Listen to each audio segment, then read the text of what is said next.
Formal nang pinapirma ng Memphis Grizzlies ang Japanese sensation na si Yuki Kawamura. Well, ayon sa balita na galing sa NBA.com ay hindi dinisclosed o inihayag kung ano nga ba ang deal ni Kawamura kasama ang tatlong iba pa. Pero noon ay lumabas na isang Exhibit 10 deal ang pipirmahan ni Yuki. Well, itong Exhibit 10 ay maaring ma-upgrade sa two-way contract. Depende na lang sa kanyang performance. Well, confidence-wise meron ito si Kawamura at hindi naging hadlang ang kanyang height para maging bilig MVP at maging effective sa mga international competitions. Pero pagdating sa laruan sa NBA ay he must prove na kaya niyang sumabay. Well, sa kabilang banda ay merong lumabas na balita na $1.1 million ang binigay ng Grizzlies kay Kawamura. Malayo ito sa Exhibit 10 contract na minimum salary at sa two-way deal na kalahati ng rookie minimum na nasa $500,000. Kaya kung hindi man tayo nagkakamali kung sakali and given na rin na hindi disclose ng Grizzlies ang mga deals, lumalabas na ang 1.1 million ay isang rookie minimum salary at maaaring lumabas na siya ay isang regular na NBA player.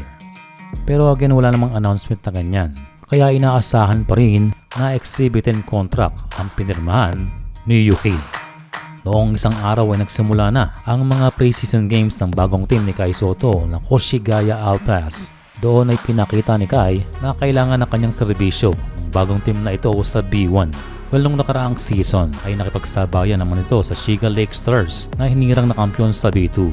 Pero isang challenge ngayon ang humarap sa Division 1 dahil naandoon ang mas malalakas na teams. Well, kung titignan ng roster ay mukhang mas magagamit ngayon si Kai dahil dalawa lamang sila na natural center at makakatandem nila at ito ay si Jeff Gibbs, ang literal na veterano na mas matanda pa sa tatay ni Kai. Yes, maaaring may edad pero syempre kinuha si Gibbs dahil kaya niya pa at makakatulong sa team. Ayon sa coach ng Alpas ay bilib siya sa player na ito dahil kahit may edad na ay quality pa rin maglaro at marami pang kayang gawin. At dagdag ni coach ay kailangan niya itong si Jeff Gibbs para gumabay sa mga batang sentro na sila Kai Sotto at Tim Suarez.